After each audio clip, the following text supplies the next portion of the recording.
உள்ள முகங்களின் பலன்கள் என்ன தெரியுமா? ஒரு முகம், நினைத்த செயல்களின் வெற்றி உண்டாகும், துன்பங்கள் நீங்கும், நன்மதிப்பு உண்டாகும். 2 முகம், கணவன் மனைவி ஒற்றுமை உண்டாகும். 3 முகம், புத்திர தோஷம் நீங்கி மக்கட்பேறு உண்டாகும். 4 முகம், அனைத்து பீடைகளும் நீங்கி அனைத்து செல்வங்களும் கிட்டும். 5 முகம், எல்லா நன்மைகளும் கிட்டும், அட்ட ஐஸ்வர்யங்களும். எந்த திசை சிறந்தது தெரியுமா? விளக்கேற்ற கிழக்கு திசையை நோக்கி உள்ளவாறு விளக்கின் முகத்தை வைத்து விளக்கு ஏற்றினால் துன்பங்கள் நீங்கி நன்மதிப்பு உண்டாகும். மேற்கு திசையை நோக்கி உள்ளவாறு விளக்கின் முகத்தை வைத்து விளக்கு ஏற்றினால் சகோதரிகளுடன் ஒற்றுமை ஏற்படும், கடன் தொல்லைகள் நீங்கும். வடக்கு திசையை நோக்கி உள்ளவாறு விளக்கின் முகத்தை வைத்து விளக்கு ஏற்றினால் சர்வ மங்களமும் பெருகும், செல்வமும் கிட்டும். தெற்கு திசையை நோக்கி உள்ளவாறு விளக்கின் முகத்தை வைத்து விளக்கு எப்பொழுதும் ஏற்றக்கூடாது, இது பிரச்சனைகளை உண்டாக்கும். கார்த்திகை தீபத்தின் அன்று எத்தனை விளக்குகள் ஏற்ற வேண்டும் தெரியுமா? வீட்டின் முற்றத்தில் 4 விளக்கு, சமையல் கூடத்தில் 1 விளக்கு, தடையில் 2 விளக்கு, வீட்டின் பின்புறம் 4 விளக்கு, திண்ணையில் 4 விளக்கு, மாடக்குழியில் 2 விளக்கு, நிலைப்படிக்கு 2 விளக்கு, சாமி படத்துக்கு கீழே 2 விளக்கு, வெளியே யாம தீபம் 1, திருக்கோலமிட்ட இடத்தில் 5 என மொத்தம் 27 விளக்குகள் ஏற்ற வேண்டும். நெற்றில் குங்குமம் இடுவது ஏன் தெரியுமா? குங்குமம் லக்ஷ்மி கடாட்சியம் மிக்கது. குங்குமத்தை மோதிர விரலால் தான் இட வேண்டும். சிவப்பு நிற குங்குமம் புனிதமானது. மாங்கல்யம், நெற்றி, தலைவகுட்டின் ஆரம்பம் ஆகிய 3 இடங்களில் குங்குமம் இடலாம். கோயிலில் குங்குமத்தை பெறும்போது வலது கையில் வாங்கி இடது கைக்கு மாற்றலாகாது. இதில் சேர்க்கப்படும் மஞ்சள் நாளடைவில் இரும்பு சத்தாக மாறிவிடும். தோல் சம்பந்தப்பட்ட நோய்கள் வராமல் தடுக்கும். 12 ராசிகளுக்கேற்ற 6 படை வீடுகள் எது தெரியுமா? திருப்பரங்குன்றம், ரிஷபம், துலாம், திருச்செந்தூர், மேஷம், விருச்சகம், பழனி, சிம்மம், மகரம், சுவாமிமலை, தனுஷ், மீனம், திருத்தணி, கடகம், கும்பம், பழமுதிர்ச்சோலை, மிதுனம், கன்னி. தெரிஞ்சிக்க வேண்டியவை: தனியாக தென்னை மரத்தை வீட்டில் வளர்க்கக்கூடாது. ஒற்றை பனை மரம் உள்ள இடத்தில் வீடு கட்டக்கூடாது. வீட்டின் வாசல் திறந்தவுடன் முருங்கை மரம், மாங்காய் மரத்தை பார்க்கக்கூடாது.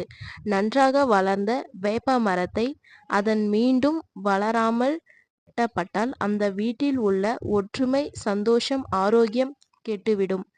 பெருமாள் கோயிலில் பின்புறம் சிவன், கணபதி கோயில் எதிர்ப்புறம் வீடு கட்டக்கூடாது. கண் திருஷ்டி பரிகாரம்: முதலில் வீட்டில் கட்டாயம் துளசி செடிகளை வளர்க்க வேண்டும். துளசி இருக்கும் இல்லங்களில் எதிர்மறை சக்திகள் தலைதெறித்து ஓடும் என்பது சாஸ்திரியம். வீட்டுக்குள் வரும் ஆபத்துகளை முதலில் துளசி செடிதான் தன்னை அர்ப்பணித்து கொள்ளும். உங்கள் வீட்டில் நன்கு செழித்து வளர்ந்த துளசி செடி திடீரென பட்டுப்போய் விட்டால் உங்களுக்கு வர இருந்த ஆபத்தை அது ஏற்றுக்கொண்டதாக அர்த்தம். பூஜை அறையில் செய்ய வேண்டிய சில விஷயங்கள்: சுவாமி படங்களை துடைக்கும் தண்ணீரில் கற்பூரத்தை கரைத்து விட்டு துடைத்தால் பூச்சிகள் அரிக்காது. பூஜைக்கு வாங்கிய வெற்றிலையை ஒரு பித்தளை டம்ளரில் வைத்து கவிழ்த்து மூடி வைத்தால் வெற்றிலை வாடாமல் இருக்கும். சுவாமிக்கு அகல் விளக்கு அல்லது குத்து விளக்கு ஏற்றும் போது எண்ணெயில் சிறிது கல்லுப்பு போட்டு விட்டால் விளக்கானது நன்கு சுடர்விட்டு எரியும். சனி பகவான் யாரை நெருங்க மாட்டார் தெரியுமா? உழைப்பின் மீது அதிக பாசம் கொண்டவர் சனி பகவான். உழைக்கும் தொழிலாளியை சனி பகவான் கண்டு கொள்வதில்லை. அதேபோல் மற்றவர்களுக்கு நன்மை செய்து வாழ வைப்பவர்களை சனி பகவானுக்கு மிகவும் பிடிக்கும். சிவபக்தர்களையும் நெருங்குவதில்லை. ருத்ராஜம் அணிந்தவர்களையும் சனி பகவான் நெருங்குவதில்லை. தனக்கு பிடித்து விட்டால் ஆதீத பலன்களை சனி பகவான் அள்ளி கொடுப்பார். கடவுள் இருக்கும் இடம் எது தெரியுமா? பூமியில் சில காலம் தங்கியிருந்தார் கடவுள். அவரிடம் எனக்கு அது வேண்டும் இது வேண்டும் என்று ஏதாவது கேட்டுக்கொண்டே இருந்தார்கள் மக்கள். சலித்து போன கடவுள் எத்தனையோ இடம் மாறினார். ஆனால் தொல்லை ஓயவில்லை. கடைசியாக ஒரு முடிவு செய்தார். மனிதர்கள் கண்டுபிடிக்க முடியாத இடத்திற்கு செல்ல வேண்டும் என்பதே அது. தேவர்களிடம் கருத்து கேட்டார்.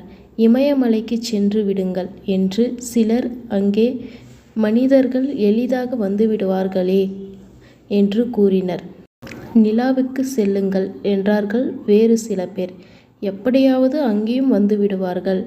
ஒரு நிரந்தர தீர்வு வேண்டும் என்றார் கடவுள். அவர்களின் ஆலோசனை எதுவும் கடவுளுக்கு திருப்தி அளிக்கவில்லை. கடைசியாக ஞானி ஒருவர் யோசனை தெரிவிக்க கடவுளின் முகம் மலர்ந்தது. யாருமே கண்டுபிடிக்காத ஒரே இடம் மனிதனின் மனம் மட்டுமே. அதற்குள் தங்கிக் கொண்டால் யாராலும் உங்களை கண்டுபிடிக்க முடியாது.